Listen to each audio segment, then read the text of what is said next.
Seja muito bem-vindo, seja muito bem-vinda a mais uma aula prática. E o tema da nossa aula de hoje é simples e direto: o bem de família. Quando que é possível e quando que não é possível penhorar esse bem? Seja muito bem-vindo, seja muito bem-vinda. Mais uma quinta-feira onde a gente se reúne para compartilhar o conhecimento. Meu amigo, minha amiga, o conhecimento é a única coisa que quando a gente divide, a gente multiplica. E esse é o meu objetivo hoje aqui com você. Multiplicar o conhecimento sobre uma área do direito que é muito importante. Se você vai buscar para penhorar um bem do devedor, e o devedor tem esse bem como o famoso bem de família, você precisa saber como identificar esse bem antes de pedir a penhora, você precisa saber defender a penhorabilidade desse bem, ou se você estiver advogando para o devedor, você precisa saber quando que ele tem direito a não ter um bem penhorado. E é isso que nós vamos tratar na aula de hoje. Vou pedir para você que está aqui, escreve o tema da nossa aula aí nos comentários, coloca assim: o bem de família na prática. O bem de família na prática, só isso, vamos resumir. O bem de família na prática. Você sabe que nós vamos tratar aqui do que é o bem de família, quando que ele é impenhorável e quando que ele é penhorável. Mas como assim, professor? Se ele é bem de família, ele pode ser penhorado? Em algumas hipóteses, sim. Em alguns tipos de dívida, sim. Vou te ensinar aqui alguns pulos do gato, inclusive, para você conseguir penhorar o bem de família. E olha, sabe o que eu vou responder para você lá no final dessa aula? É possível, professor, eu penhorar o bem de família do devedor, pagar com a parte desse bem, pagar a dívida, e com o restante o devedor comprar um novo bem para ele, que dê para ele continuar morando sem prejuízo da sobrevivência digna do devedor? Olha, eu vou te dizer que os tribunais já têm aceitado esse tipo de ação. E lá no final da aula, para aqueles que ficarem comigo até o final, eu vou mostrar um caso concreto, vou compartilhar um acórdão, vai ser muito interessante, tá bom? Agora eu quero saber se você está aqui pela primeira vez ou se você já é um veterano ou uma veterana. Se você estiver pela primeira vez, você é um novato, é uma novata, como a gente carinhosamente costuma apelidar aqueles que estão aqui na primeira vez em uma quinta-feira, 10h30 da manhã.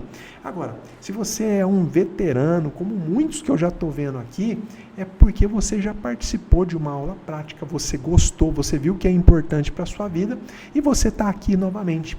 Sejam todos bem-vindos, tanto os novatos quanto os veteranos. Coloca aí para mim: sou novato, sou novata, para eu ir te conhecendo. Se você for veterano, for veterana, coloca aí também. Você sabe, veterano, e os novatos vão saber agora, que a gente tem aqui um único combinado, o combinado de compartilhar o conhecimento. Você pode começar fazendo isso pegando aquilo que você vai aprender hoje comigo e passando adiante. Pode fazer um post na sua rede social, pode compartilhar com um amigo aí por WhatsApp: vi que o professor falou isso e aquilo. Ou você pode também ensinar para o estagiário do seu escritório, a maneira que for. O que importa é que você leve adiante aquilo que você aprender. Eu tenho como um propósito da minha vida compartilhar o conhecimento. E a única coisa que eu te peço é fazer essa roda continuar girando. Meu amigo, minha amiga, quando eu entendi que quanto mais eu compartilho, mais eu ganho, a minha vida foi transformada. Parece ilógico, né? Como assim? Quanto mais você compartilha, mais você ganha. Sim, esse é o sentido da nossa vida. Quanto mais a gente se doa em favor de um irmão, de uma pessoa que a gente nem conhece, mais a vida traz de volta em graça, em sabedoria, em patrimônio, em tudo aquilo que você pode imaginar. Então, quero te pedir agora para você compartilhar essa aula também. Se você estiver assistindo pelo Instagram, você pode aí, tem um triângulo de lado aí, parece um aviãozinho de papel do lado dos comentários. Clica aí, compartilha, chama pelo menos 3 amigos. Se você fizer isso, escreve para mim: eu compartilhei, para eu poder te agradecer, tá bom? Se você estiver assistindo pelo YouTube, bem embaixo do vídeo, você vai encontrar uma setinha. Clicando nessa setinha, você consegue compartilhar por WhatsApp, trazer mais e mais pessoas para cá, tá bom? Se você tiver pelo celular, você vai ter que fechar o chat, fechar o bate-papo para poder ver essa setinha e compartilhar com a galera. Vamos me ajudar a cumprir esse propósito de espalhar o conhecimento? Posso contar com você? Posso contar com a sua ajuda? Pode ter certeza que ela é fundamental. Professora, eu não quero compartilhar. Então, por favor, pelo menos dá um like aí, deixa o seu joinha ou aperta no coração se você tiver pelo Instagram. Por quê? Porque daí o Instagram notifica mais pessoas. Ele entende que a live está sendo muito curtida, muita gente está gostando e ele notifica mais pessoas. Mesma coisa o YouTube. Se você for no joinha aí, ó, se você der um like, você vai fazer com que o YouTube notifique mais e mais pessoas. Inclusive, se você está assistindo pelo YouTube e ainda não está inscrito no meu canal, aperta aí inscrever-se, porque daí nas minhas próximas aulas práticas o YouTube vai te notificar e você vai estar aqui comigo, tá bom? Olha, já já eu vou compartilhar o mapa mental. Para mim, meus amigos, essa aula aqui é como se ela estivesse acontecendo em uma grande sala de aula. Eu vou transferir para você a minha experiência como professor. É uma aula de prática jurídica, só que em uma sala de aula que não tem paredes. Só que o que eu vou fazer também? Eu vou compartilhar com você um mapa mental, que é uma grande lousa. É como se estivesse atrás de mim uma grande lousa e eu fosse anotando tudo aquilo que é importante. Só que tem uma vantagem frente à sala de aula tradicional. Você não precisa ficar copiando. Sabe por quê? Porque no final da aula eu dou esse mapa mental para você guardar, para você lembrar. Quando você estiver enfrentando uma situação prática de bem de família, você não precisa assistir a aula novamente. Você pega o mapa mental e vai ter todas as anotações. O mapa eu compartilho no meu canal do Telegram. Se você ainda não está no meu canal do Telegram, na descrição desse vídeo aqui tem um link para você entrar, tá bom? É 100% gratuito. E eu disponibilizo o mapa só para os mais comprometidos, para aqueles que estão agora assistindo ao vivo comigo. Inclusive, se você está assistindo, deixa eu falar com o pessoal lá do futuro, aqueles que vão ver a gravação da aula. Se você estiver vendo a gravação, muito provavelmente você perdeu o mapa mental. E com isso eu quero que você acostume a não perder mais nada. Anota aí, ó, toda quinta-feira, 10h30 da manhã, eu tenho uma aula ao vivo. Você participa ao vivo comigo, pega o mapa mental e guarda. Se você quer, então, além do conhecimento que eu vou te dar na aula, também ter o material escrito, PDF dessa aula, né? O mapa mental com todas as anotações, você precisa estar ao vivo comigo. Nosso combinado é o seguinte, terminando a aula, eu coloco o mapa mental no Telegram e deixo por 1 hora para você baixar. Passou 1 hora, carruagem vira abóbora, como lá na história da Cinderela, né? Passou da meia-noite, a carruagem virou abóbora. Com o seu material vai ser assim. Passou de 1 hora, ou seja, você está ao vivo comigo, você já sabe, acabou a aula, já entra no canal do Telegram e baixa. Não vai ficar comendo mosca e vai perder o material, tá bom? Vamos lá então, a partir de agora eu vou compartilhar a minha tela, você vai ver o meu mapa mental e nós vamos mergulhar de cabeça no bem de família. Deixa eu tomar uma aguinha aqui, porque agora nós vamos aprender e vamos aprender muito.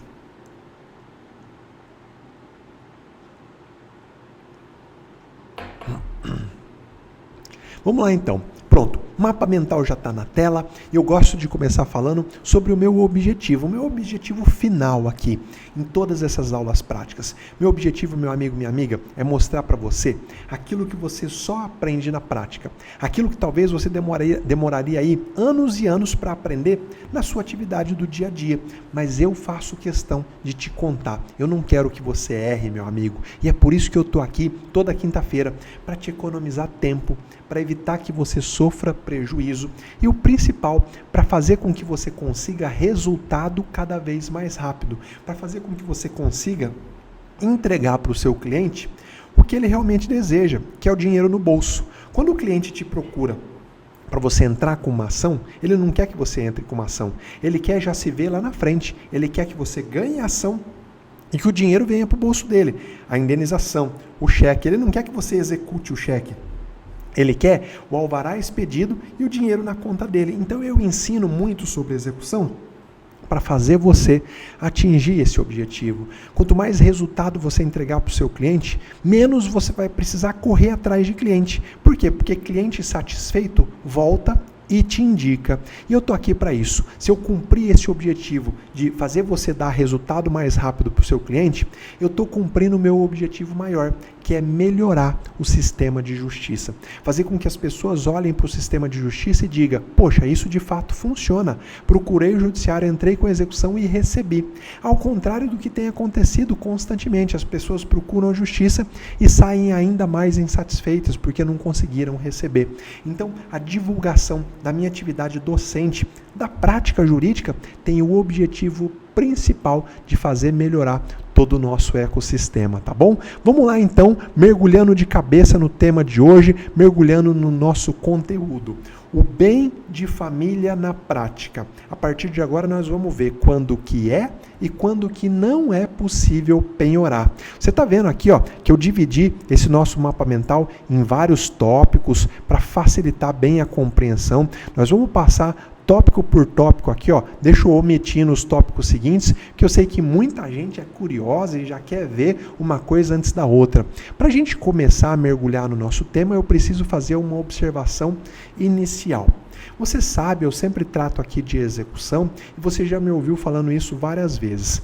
A princípio, meus amigos, todos os bens do devedor são penhoráveis. É o princípio da responsabilidade patrimonial que está lá no Código de Processo Civil. Mas olha, às vezes a própria lei resolve estabelecer que alguns tipos de bens estão livres da penhora. São os famosos bens impenhoráveis. Mas, professor, por que a lei faz isso? Olha, isso se dá, na maioria das vezes, para se preservar a dignidade do devedor. Quando a gente lê o que está lá no artigo 833 do CPC, que estabelece um rol de bens impenhoráveis, é isso que demonstra. A lei escolhe deixar com que o devedor não perca a dignidade. Aqui no caso do imóvel é isso, para que ele não tenha que ir parar no meio da rua. Nós vamos ver mais adiante que se for o único bem imóvel onde ele mora com a família dele, e se esse bem não tiver sido adquirido, com algumas exceções que nós vamos ver mais adiante, esse bem é impenhorável para garantir o mínimo existencial, uma sobrevivência digna do devedor. Então, o primeiro ponto que você tem que olhar, você que quer ser um expert em execução, é saber: a lei permite que todos os bens sejam penhoráveis, porém, a própria lei traz algumas exceções. Várias delas estão no artigo 833 do CPC, em todos os incisos, mas também não está só lá. Esse rol do 833, ele não é exaustivo, ele não acaba ali nele, tá? Esse rol, ele pode ser ampliado em outras legislações. E a lei traz isso, faz exatamente isso, de maneira espalhada na nossa legislação, a gente encontra outras situações de bens impenhoráveis. É exatamente isso que faz a lei que importa para a nossa aula de hoje, a Lei 8.009, lá de 1994. Ela trata sobre a impenhorabilidade daquilo que chama de bem de família. Na nossa aula de hoje, nós vamos ver o que a lei chama de bem de família, para definir que tipo de bem é impenhorável. Mas nós também vamos ver quando que há exceção e quando que o bem, mesmo considerado um bem de família, pode sim acabar sendo objeto de penhora. Professor, mas é isso mesmo? A princípio, todos os bens são penhoráveis. A lei traz exceções dizendo que alguns bens não são penhoráveis, mas a própria lei traz a exceção da exceção. Ela fala assim, mesmo esse bem sendo de família, se for esse ou esse caso, ele pode sim ser penhorado. É o que nós vamos aprender exatamente na nossa aula de hoje, tá bom? Vamos lá. Primeiro ponto importante. Tudo começa com a busca de bens. Quando você inicia uma execução, seja de um título extrajudicial, quando você inicia um cumprimento de sentença, na prática, você inicia a fazer busca de bens penhoráveis, né? Podendo, inclusive, buscar bens imóveis do devedor. Você sabe que geralmente eu recomendo os meus alunos a começar buscando por dinheiro no Sisbajude, depois buscando por automóvel no Renajude e também fazer a busca de imóveis, tá bom? E você tem duas formas para fazer isso. Você pode buscar imóvel do devedor naquilo que a gente chama de sistema tradicional mais antigo, que é como? Indo até o cartório de registro de imóveis da cidade e perguntando: o devedor, esse CPF aqui, esse CNPJ, tem algum bem imóvel no nome dele? Essa é uma informação pública que o cartório tem que te dar. Se ele te der, você vai para o próximo passo que nós vamos ver daqui a pouco. Mas às vezes você pode ser um advogado mais antenado, mais moderno, que acompanha todas as aulas práticas do professor José Andrade, e você sabe que existe uma forma mais moderna, né? Um sistema mais efetivo e informatizado para você buscar bens imóveis do devedor.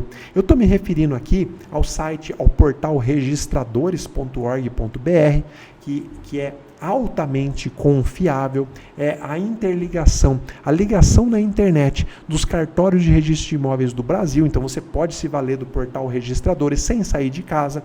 Você pode se valer de vários serviços que são vendidos pela internet, como o Seguro Cred, por exemplo. Eu sei que ele te indica a propriedade imobiliária também do devedor. E se aí, nessas buscas informatizadas, caso você encontre um bem imóvel do devedor, a primeira coisa que você tem que fazer é verificar se na matrícula dele há alguma averbação sobre se tratar de bem de família. Como assim, professor? Nós vamos ver um pouquinho mais adiante na nossa aula que o devedor ele pode escolher, dentre os bens dele, aquele bem que vai ser o bem de família, que vai servir de residência para ele e para a família dele. E ele pode averbar isso na matrícula do bem. Então, recapitulando, fez a sua busca, seja tradicional, seja informatizada, e encontrou um bem imóvel, você precisa estudar a matrícula. A matrícula é como se fosse a certidão de nascimento do bem, do imóvel. E você vai ver se não tem nenhuma averbação, porque pode ser que tenha. No dia tal, o fulano de tal averbou que esse imóvel se trata de bem de família. Nós vamos ver mais adiante que isso é possível. Por quê? Porque se tiver, caso o bem que você encontrou tenha essa anotação, você jamais vai pedir a penhora dele, porque é um bem de família, essa penhora vai ser desconstituída e você ainda vai ser condenado a pagar custas e honorários, tá bom? Mas, professor, isso é raro de acontecer, né? Sim, isso é raro de acontecer. Por isso que eu quero te dizer aqui, caso você, buscando imóveis do devedor, encontre um bem imóvel e veja na matrícula, não tem nenhuma anotação de se tratar de bem de família, ainda assim, eu quero que você tenha uma providência prática. Que providência que é essa? Você vai ser diligente e vai verificar in loco lá na cidade mesmo, lá no bairro, lá no imóvel, se a casa serve de moradia para o devedor ou para alguém da família dele. Por que essa diligência é importante? Porque se você verificar que sim, que o devedor mora lá, e se esse for o único bem imóvel do devedor, não vai adiantar você fazer a penhora, porque ele vai alegar impenhorabilidade, o juiz vai deferir, e o juiz só não vai te condenar a pagar custas de honorários, porque você não tinha como adivinhar, né?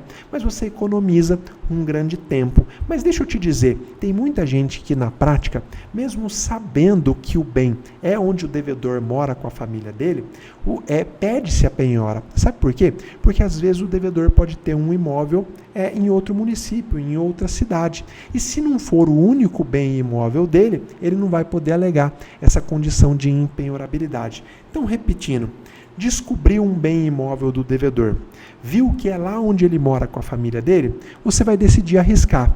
Peço a penhora mesmo assim e deixo ele alegar uma impenhorabilidade, ou já abro mão da impenhorabilidade, uma vez que esse é o único bem que o devedor tem. Bom, aí é você que vai decidir na prática, tá bom? Mas olha, essa diligência de você ir no local, ver quem que mora na casa, então você achou lá que o Zé tem um apartamento tal na rua X. Você vai lá no apartamento na rua X e não é o Zé que mora lá. Esse imóvel está alugado para um terceiro, não é o Zé que mora lá, o porteiro confirma, não é do Zé, mas ele não mora aqui já faz 2 anos. Essa diligência é importante para você ter prova de possível fraude no futuro. Vamos imaginar que você pede a penhora do apartamento do Zé, e aí o Zé lá, depois de 2, 3 anos, vem alegar que aquilo lá se trata de um bem de família, porque é onde ele mora com a família dele. E aí você vem e, opa, juiz, olha aqui a minha diligência, olha o que eu fiz, olha as fotografias que eu fiz, olha a declaração que eu colhi do fulano de tal. Não tem nada de bem de família, não. Então, essa diligência também serve para você se precaver de um futuro calote, tá bom? Agora, vamos para o próximo passo? Vamos imaginar então que você encontrou um bem imóvel do devedor, não tem nele uma anotação de ser bem de família, e aí o que você faz? Você vai sentar na frente do seu computador e vai peticionar, fazendo a indicação desse bem à penhora. Lembra que, para o nosso direito, a propriedade se prova através do registro imobiliário, Tá? Então, nesse momento, junto com a sua petição, você tem que se preocupar em completar os seguintes itens. Na sua petição, você vai individualizar o bem, vai falar, juiz, eu quero que se penhore o imóvel tal, da rua tal, da quadra tal, objeto da matrícula tal, do cartório tal. Isso é individualizar o bem. Você não vai simplesmente jogar lá, eu quero que penhore a casa do devedor, não. Você vai individualizar o bem. Você vai instruir essa sua peça com a certidão atualizada, tirada lá do cartório de registro de imóveis, que é a prova de que o bem imóvel é do devedor. E você também vai indicar na sua petição o valor de mercado do bem imóvel. Por quê? Porque imagina que a dívida é de R$1.000 e aí você indica para a penhora um bem imóvel do devedor de R$1 milhão. É óbvio que vai ter excesso de penhora. E também o contrário pode ser verdadeiro. Às vezes a dívida é de R$1 milhão e o imóvel que você encontrou é de 200 mil. Então você vai indicar o valor do bem e vai continuar a sua busca. Você vai poder penhorar 2, 3 imóveis, vai poder penhorar um imóvel mais um veículo. Por quê? Porque você indicou o valor de mercado do bem. Professor, mas eu tenho dificuldade, como é que eu vou saber o valor de mercado do bem para indicar? Bom, esse valor você pode tirar de avaliação de imóveis semelhantes, isso você consegue na internet, né? Então um apartamento no mesmo prédio onde o Zé tem um apartamento, está aqui anunciado por R$200 mil, então eu estou indicando o atual valor de mercado desse bem como R$200 mil. É claro que não é essa sua indicação que vai valer lá para o leilão do bem. O bem vai ser individualmente avaliado. Você só precisa fazer essa indicação de valor para que o juiz, no momento da penhora, veja se não está tendo excesso de penhora ou se vai precisar de outras penhoras. Só para isso, tá bom? Você também pode ir na prefeitura e ver qual que é a avaliação que a própria prefeitura faz para fins de IPTU. E aí você vai indicar o valor do mercado. E também, se você observar a própria matrícula do bem, se você olhar lá na certidão dada pelo cartório de registro de imóveis, você vai conseguir ver o valor que o bem foi negociado. O seu devedor comprou ele por R$200 mil. Se você não tiver outro parâmetro, você pode indicar R$200 mil o valor do bem. Afinal de contas, foi o valor que o devedor adquiriu. Então, lembra, o seu primeiro passo é fazer esse pedido para o juiz, né? Você encontrando o bem, você vai peticionar, fazendo a indicação do bem para a penhora. Sempre lembrando desses 3 pontos importantes, tá bom? Mas, professor, aqui começam os problemas. E quando o devedor não tem a propriedade formal? Você sabe que ele tem a posse de um imóvel, por exemplo, mas lá na propriedade está em nome do antigo dono. Ele comprou, mas não passou para o nome dele. Ou você sabe que ele tem um contrato de cessão de posse, um compromisso de compra e venda, uma escritura pública sem ter sido registrada no cartório de registro de imóveis. E aí, você pode ainda assim indicar esse bem à penhora? E a resposta é absolutamente sim. Os meus alunos do treinamento Expert em Execução sabem que eu ensino você a fazer esse tipo de busca. Por quê? Porque não é uma falcatrua do devedor que vai beneficiá-lo. Ele comprou o imóvel, fez um compromisso de compra e venda, mora no imóvel, mas não passa para o nome dele só para fugir dos credores. A justiça, ela tem que ser cega, mas ela não pode ser boba, né? Então, sim, a penhora pode ser realizada em todas essas circunstâncias aqui, ó.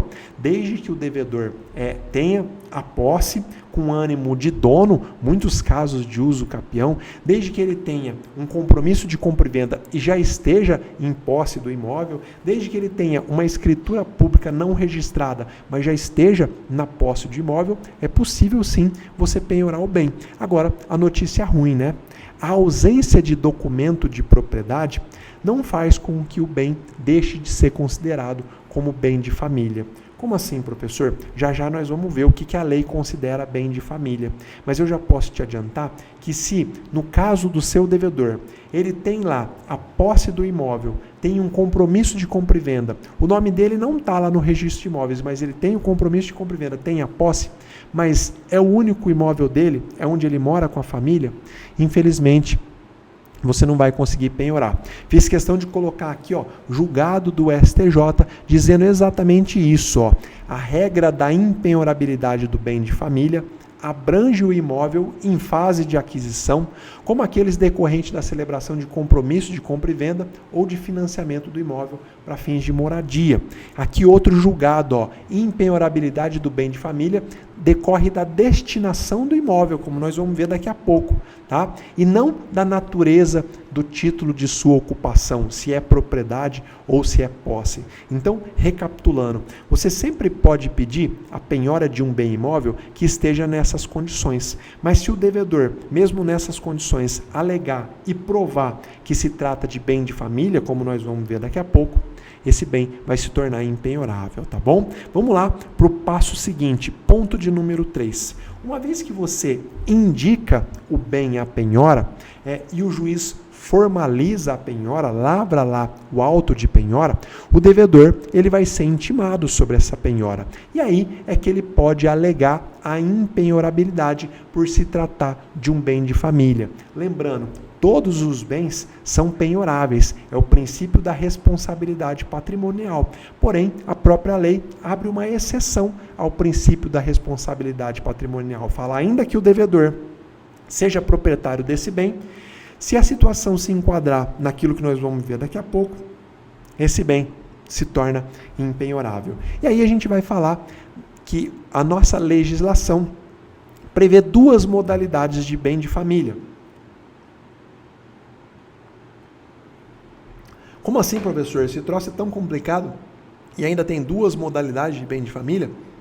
Fica tranquilo que não tem nada de complicado não, tá? É muito fácil, basta que você fique ligado no que eu vou te ensinar agora, tá? Vamos lá.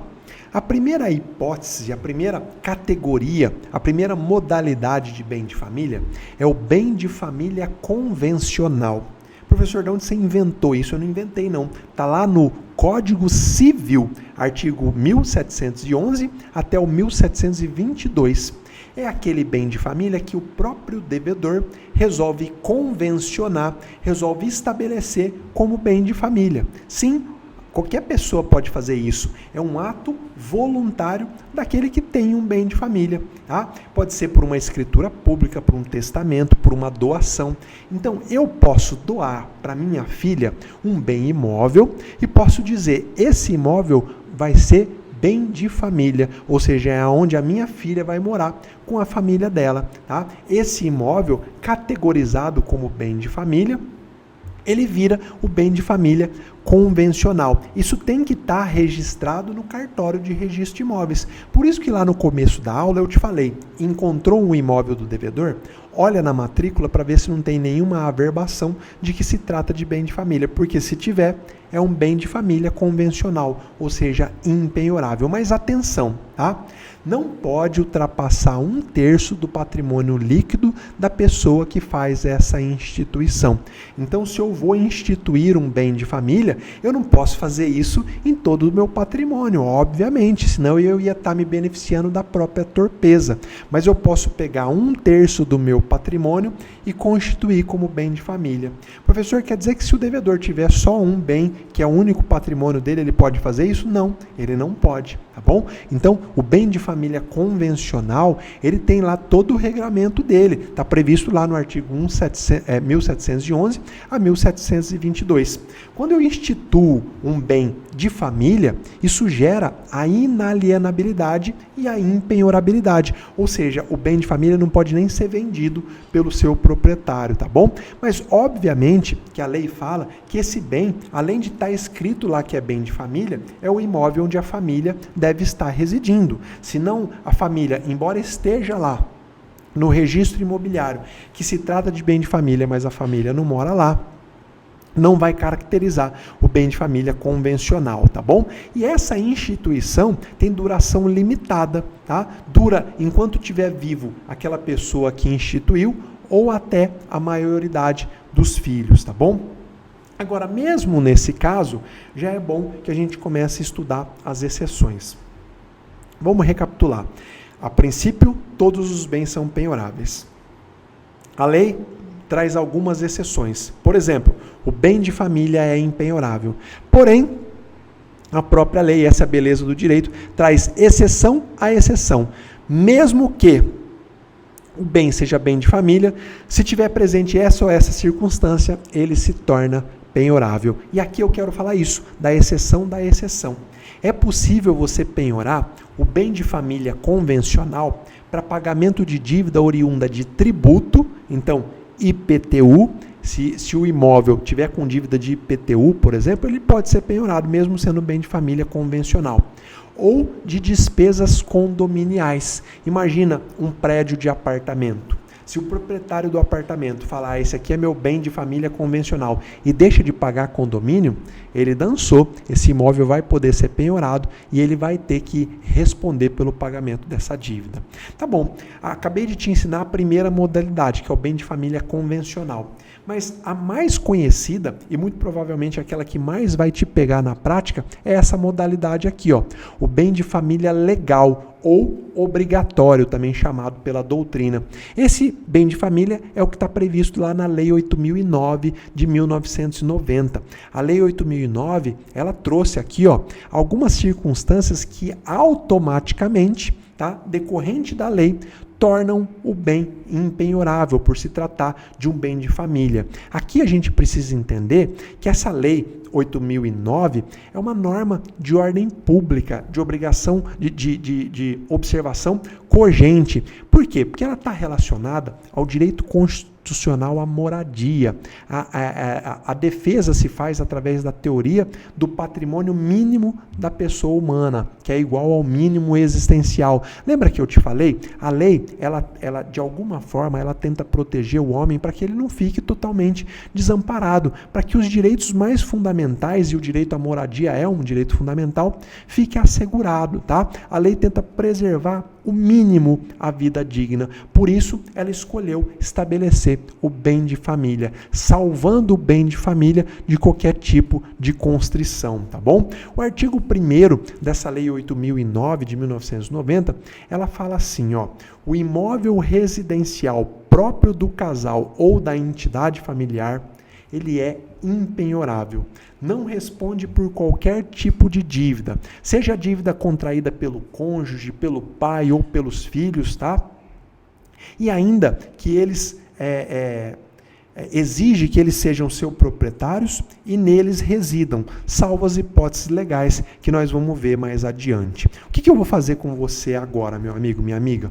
Agora nós vamos mergulhar na caracterização. Quais são os requisitos que a lei exige para que o bem seja considerado bem de família? E eu vou dividir aqui, ó, imóvel urbano e imóvel rural, porque a lei fala, às vezes o bem de família pode ser um imóvel rural. Mas primeiro, vamos falar dos imóveis urbanos. Lembrando sempre que cabe ao devedor trazer para o processo essa alegação de que se trata, o bem penhorado é um bem de família, e cabe ao devedor trazer prova daquilo que ele vai falar.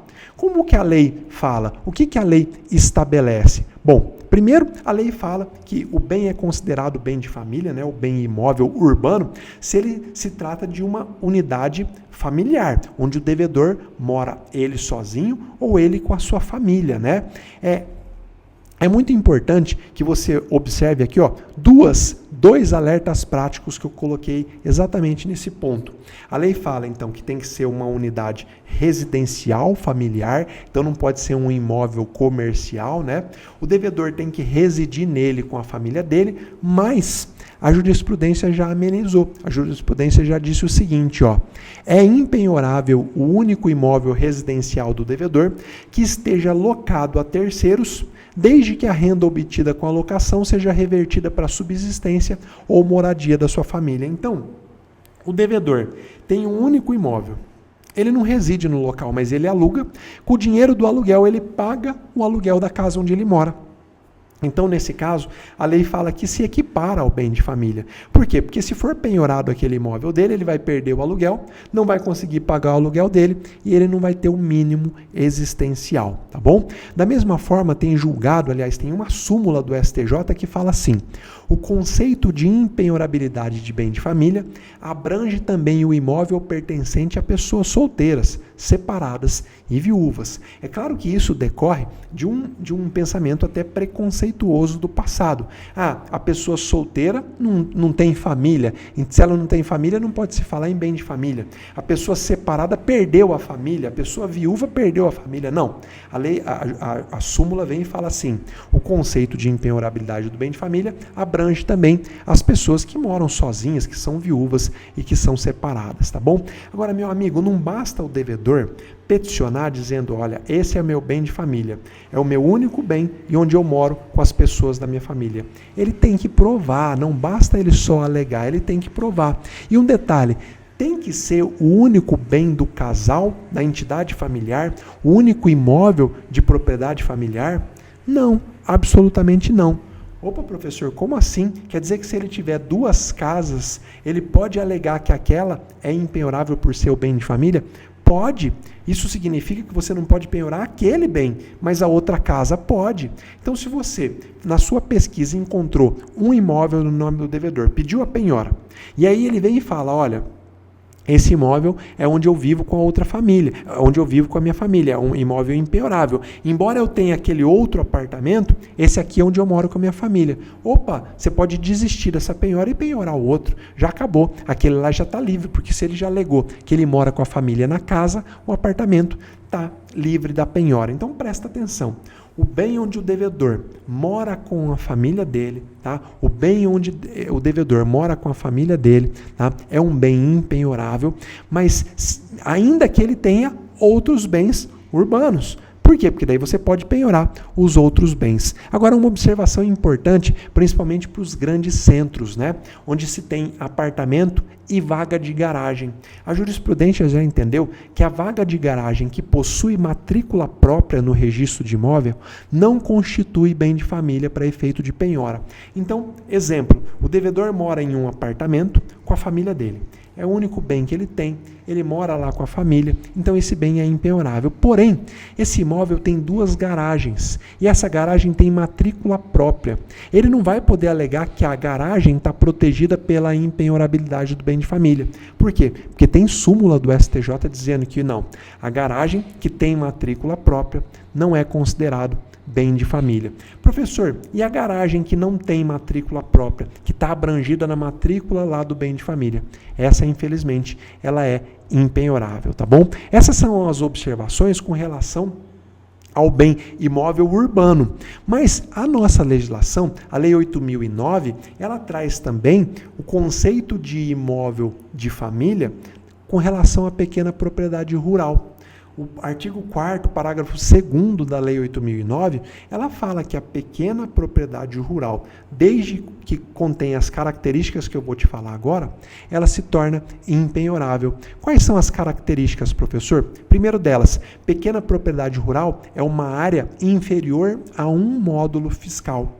Professor, que tamanho que é isso? Bom, depois você entra na internet, vai lá no site do INCRA e pesquisa qual é o tamanho de um módulo fiscal, porque isso pode variar, tá bom? Mas é um imóvel pequeno, área inferior a 1 módulo fiscal. É óbvio que compete ao devedor comprovar que o imóvel dele é inferior a 1 módulo fiscal. A lei também fala que esse imóvel rural do devedor tem que ser fonte de subsistência da família dele. Então lá ele planta, aí ele vende, lá ele tem pomar, onde ele vende, onde ele tira a subsistência, tem horta, tem animais que ele cria, vende e tira a subsistência, tá? Tem que ser a propriedade trabalhada pela família, tá bom? É importante que você entenda isso. E a própria lei, ela presume que há o apoio familiar, tá? É aquilo que se espera quando mora a família em uma propriedade rural, o devedor não precisa provar que todo mundo trabalha lá. Isso se presume, tá bom? Agora, transfere-se ao exequente uma coisa muito importante aqui, tá? O encargo de demonstrar que não há exploração familiar da terra. Por quê? Porque às vezes a propriedade rural que é penhorada é uma chácara de lazer. Uma chácara de lazer, onde não se planta, não se colhe nada, ou nada daquilo que se planta ou se colhe serve para subsistência, serve simplesmente para que o devedor tenha lá um alface em casa, tenha um leitinho em casa, mas a fonte de subsistência dele é outra. Então você, devedor, tem que ficar sempre atento. Aliás, você credor, né? Quando o devedor alega a impenhorabilidade do imóvel rural, você tem que diligenciar para saber se não é um simples imóvel de lazer, tá bom? Nesse sentido, no sentido do julgar, no sentido que eu acabei de te falar, que o exequente pode descaracterizar esse bem de família, eu coloquei um julgado do STJ aqui para você, tá bom? Agora aqui tem uma diferença.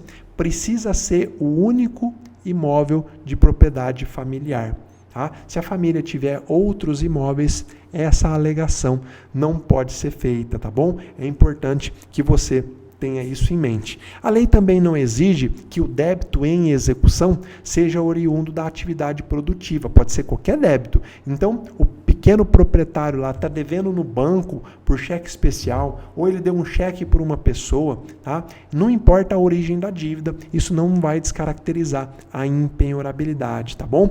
E também a lei não exige que o imóvel rural sirva de moradia do executado. Às vezes o executado mora na cidade, em uma casa alugada, mas é lá do imóvel rural onde ele tira a subsistência dele. Isso é perfeitamente possível, tá? A lei não faz essa exigência. Meu amigo, minha amiga, você precisa entender porque aqui está a principal forma de você descaracterizar uma alegação de bem de família. Você vai falar, excelência, ele alegou que se trata de bem de família, mas não é lá onde ele mora. Ou então, ele alegou que se trata de um imóvel rural bem de família, mas não tem a comprovação de que ele tira de lá a subsistência dele. Cadê a prova disso? Não basta alegar. No direito, você tem que alegar e provar. Aqui entra um ponto muito importante. Como que o devedor faz essa alegação de impenhorabilidade? E aqui é importante que você saiba que o STJ já decidiu que a alegação de bem de família é uma matéria de ordem pública. Isso significa que ela pode ser alegada em qualquer fase do processo por meio de simples petição na execução, inclusive, tá? Geralmente, quando há uma execução de um título extrajudicial, o credor indica lá o imóvel, né, a penhora, e o devedor, geralmente, ele se opõe alegando a impenhorabilidade nos embargos, né, nos embargos do devedor. Quando se trata de um cumprimento de sentença, se pede lá na inicial a penhora de um imóvel que é bem de família, geralmente o devedor se opõe, né, alega a impenhorabilidade lá na impugnação. Mas, meus amigos, essa alegação pode ser feita a qualquer momento, com um detalhe, tá bom? Se não for feito aqui nos embargos do devedor ou na impugnação, o devedor, ele fica com a atividade probatória dele restrita. Por exemplo, ele não vai poder ouvir testemunha se a alegação de impenhorabilidade não for feita aqui nesses momentos. Ele pode, então, no meio do processo, atravessar lá uma exceção de pré-executividade alegando se tratar de bem de família? Pode, mas aqui não vai ter audiência de instrução para ouvir testemunha. Ele vai poder trazer prova documental, ele vai poder trazer lá a declaração de imposto de renda, conta de água, de luz, provando que ele mora lá. Mas ele não vai poder ouvir testemunha, tá bom? Agora, o STJ, ele já decidiu que não há prazo decadencial. O devedor pode alegar o bem de família em qualquer momento da execução, até um determinado ponto. Qual é o prazo final? Quando que o devedor não pode mais alegar que aquele imóvel é bem de família? Bom, seguimos também a orientação do STJ. A impenhorabilidade do bem de família pode ser alegada em qualquer momento do processo até a arrematação do bem de família. Então, presta atenção. O devedor houve a penhora do bem de família. O devedor foi citado, foi intimado, apresentou impugnação, não alegou nada, o imóvel é avaliado, é levado a leilão, e aí, antes da arrematação, o devedor atravessa uma petição alegando que se trata de bem de família. O juiz, ele vai dizer, olha, está precluso, você tinha que ter falado isso lá na impugnação ou lá nos embargos? Não, o STJ já disse que a impenhorabilidade do bem de família pode ser alegada em qualquer momento, até a arrematação do bem. Coloquei aqui, vários precedentes para você. Por isso que eu te disse a importância de você ter acesso a esse mapa mental, porque é com ele que depois, na hora que você estiver fazendo a sua defesa, você vai se valer dos precedentes que eu estou te passando aqui, tá bom? Então é muito importante que você aprenda também esse ponto. Agora vamos falar das exceções. Quais são as exceções à impenhorabilidade do bem de família? O artigo 3º, lá da Lei 8.009, ele fala assim, ainda que o bem seja considerado bem de família, ele pode ser penhorado nesses casos que eu vou te apresentar aqui. São 3 grupos, tá? O primeiro grupo é a exceção que eu falo que decorre da própria lei. Se o crédito que estiver sendo executado é um crédito de pensão alimentícia, seja decorrente aí de verba alimentar convencionada entre as partes, verba alimentar de pai para filho, de ex-marido para ex-mulher, ou a pensão alimentícia estabelecida como indenização, o devedor nunca vai poder alegar que se trata de bem de família. Então presta atenção, se você tem uma execução de alimentos, você pode penhorar a casa do devedor, não tem problema nenhum, tá bom? Outra exceção, no caso do imóvel ter sido adquirido por produto de crime ou para execução de sentença penal condenatória de ressarcimento, de indenização ou perdimento de bens. Então, se o devedor foi condenado no crime através de uma sentença penal condenatória, tá, que gerou determinação de ressarcimento de danos, por exemplo, essa sentença aqui pode penhorar qualquer bem dele, inclusive o bem de família. Olha que importante que você saiba disso na prática. Imagine o seguinte, acidente de trânsito. O devedor causou um acidente de trânsito, destruiu o carro da vítima e ainda matou um dos ocupantes do carro. Os filhos daquele que morreu vão entrar com uma ação civil indenizatória, pedindo inclusive a reparação pelos danos no carro. O carro teve perda total. Olha o pulo do gato que eu vou te ensinar agora. Ao invés de você entrar com a ação de indenização pedindo isso, você espera a sentença penal condenatória lá pelo homicídio culposo e com essa sentença que vai determinar o ressarcimento de todos os prejuízos, é essa sentença que você vai executar no juízo cível. Se for preciso, você vai liquidá-la no juízo cível antes de executar. Por quê? Porque o ressarcimento do dano no carro vai proporcionar, esse tipo de sentença proporciona a penhora inclusive do bem de família.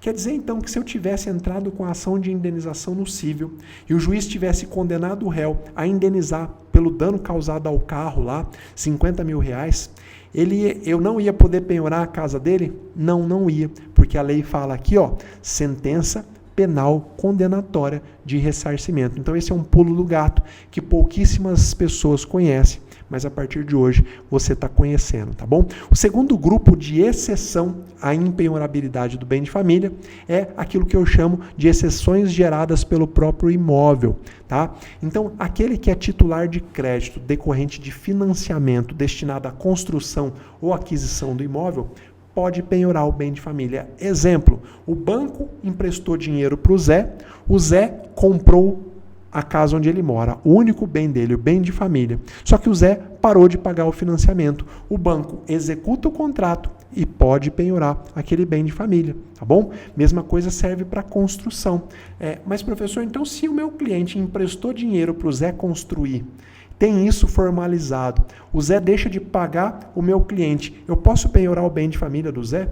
Pode, a exceção está aí, só não usa quem não quer, tá bom? Outra exceção é para cobrança de imposto predial, territorial, taxas e contribuições, tudo relacionado àquele imóvel familiar, assim como dívida de condomínio. Então, devedor deixou de pagar IPTU, o município pode penhorar o bem de família dele. Devedor deixou de pagar condomínio, o prédio, o condomínio pode penhorar o apartamento dele. E o terceiro grupo das exceções, de quando se permite a penhora do bem de família, se trata aqui de exceções que eu chamo de vontade própria do devedor. Quando o devedor, por exemplo, ele mesmo resolve dar em hipoteca o imóvel dele, aquele imóvel onde ele vive com a família dele, como garantia real, tá? Do casal ou da entidade familiar. Por exemplo, ele quer fazer um empréstimo no banco. O banco fala assim, olha, eu só concedo esse empréstimo se você me der um bem em hipoteca. Ele fala, opa,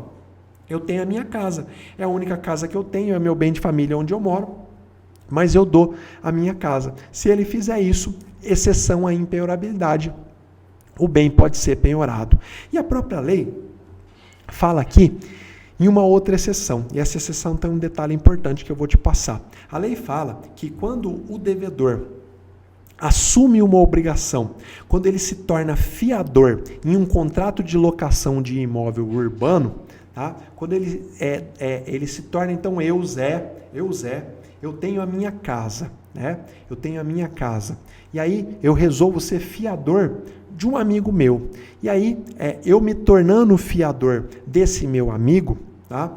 O que a lei dizia? Obrigação decorrente de fiança concedida em contrato de locação de imóvel urbano. Se eu fui fiador em um contrato de locação de imóvel urbano e essa dívida não foi paga, o credor poderia penhorar o meu bem imóvel, ainda que se tratasse de um bem de família. Na verdade, deixa eu corrigir aqui, porque essa questão estava em análise do STF até dias atrás. Como assim, meus amigos? É isso aí. Até dias atrás ainda se discutia a constitucionalidade desse dispositivo aqui da Lei do Bem de Família. Se efetivamente era possível ou não penhorar o bem de família do fiador dado em um contrato de locação comercial. Mas o STF, no julgamento do recurso extraordinário, cujo número está aqui para você, número 1.307.334, inclusive com repercussão geral, o tema 1127, ele discutiu a constitucionalidade da penhora do bem de família do fiador no contrato de locação comercial.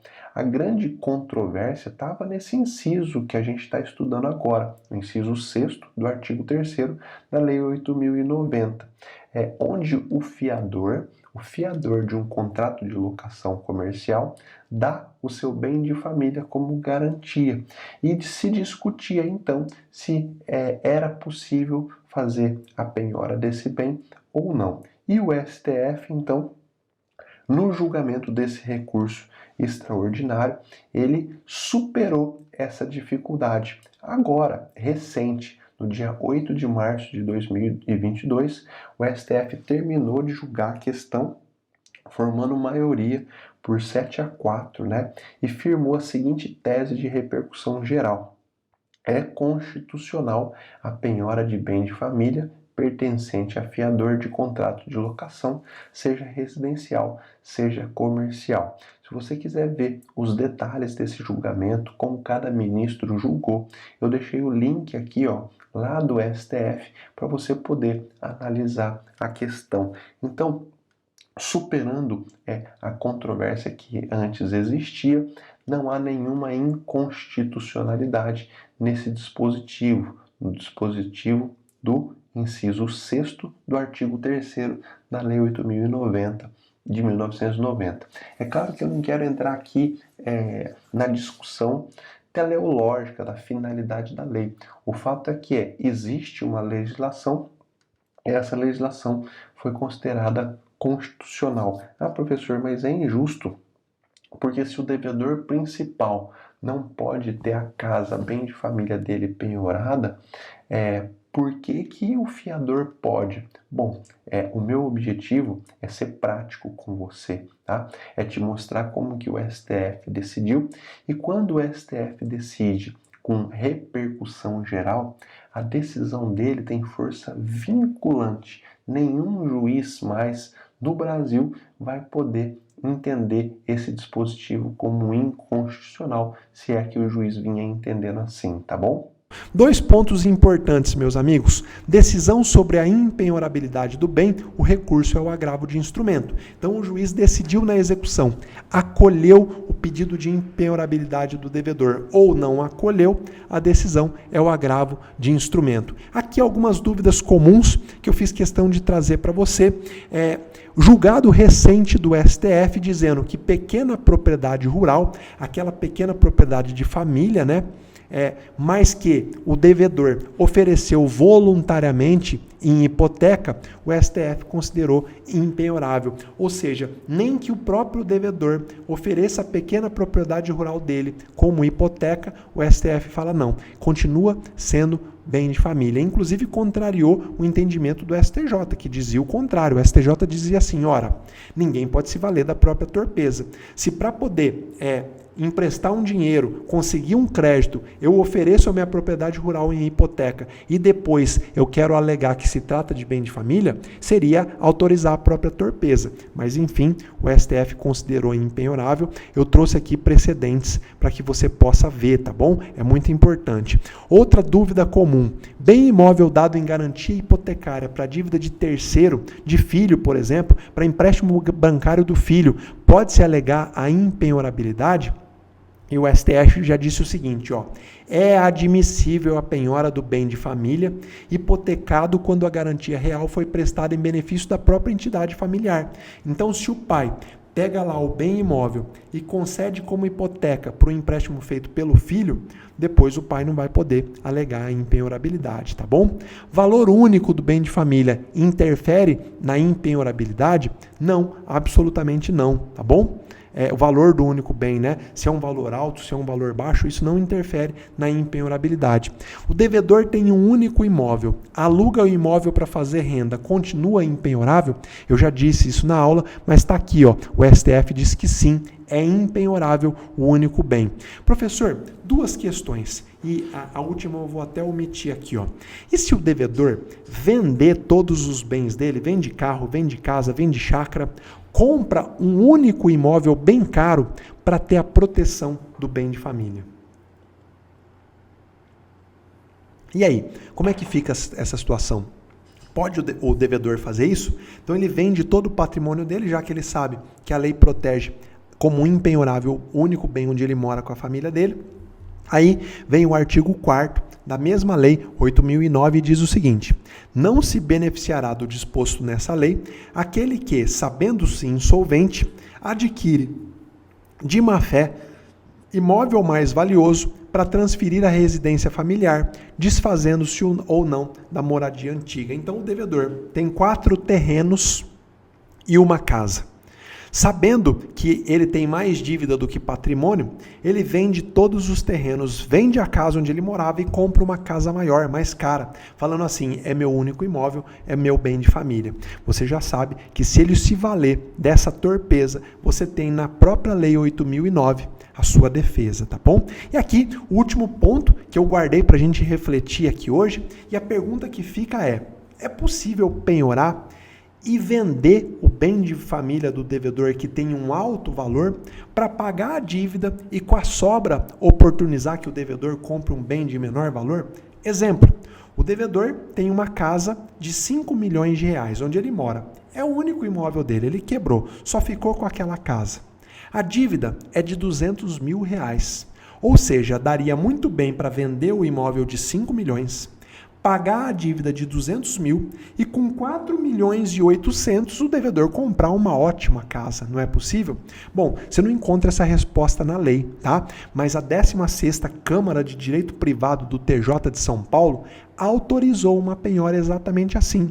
Era um imóvel avaliado em 24 milhões que, mesmo destinado à moradia de um casal de devedores, o TJ de São Paulo disse, olha, do valor total, 10% é impenhorável, 2 milhões e 400 mil dá perfeitamente para comprar um imóvel muito bom, que ele vai poder viver dignamente com a família dele, então não vai afetar o mínimo existencial, não vai interferir na dignidade dele, e sobra aí milhões para pagar as dívidas, tá? Coloquei aqui o número do julgado do TJ de São Paulo e se você quiser ler o acórdão, os fundamentos da decisão, tá aqui em uma matéria do Conjur, eu coloquei o link aqui para você, tá, meu amigo, minha amiga? Olha, estamos chegando ao final da nossa aula, já estamos muito tempo aqui aprendendo e estudando sobre bem de família e algumas observações importantes antes da gente terminar. Primeira delas, aula prática toda quinta-feira, 10h30 da manhã, faça chuva ou faça sol. Você viu hoje aqui, ó, como é importante estar atualizado para você poder defender dignamente a parte na execução, seja a parte exequente ou seja a parte executada. O material escrito, esse mapa mental que você está vendo, vou liberar no canal do Telegram exatamente agora, com o término da aula, e ele vai estar lá por 1 hora. Ah, professor, mas eu estou assistindo a gravação dessa aula, o mapa mental não está mais disponível, então aprenda a assistir as minhas aulas ao vivo, porque além do conhecimento, você ganha o material. Aula ao vivo toda quinta-feira, 10h30 da manhã. E agora, eu quero falar especialmente com você.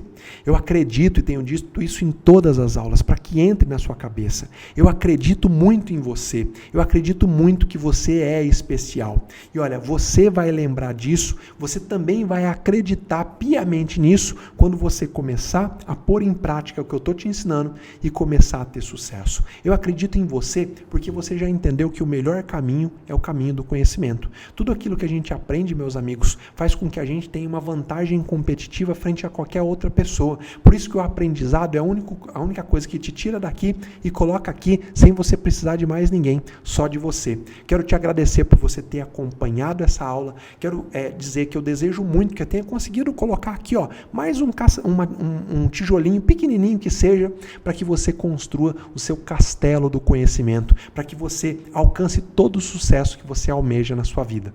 É isso aí, fica com Deus. Eu te espero na nossa próxima aula prática. Um abraço.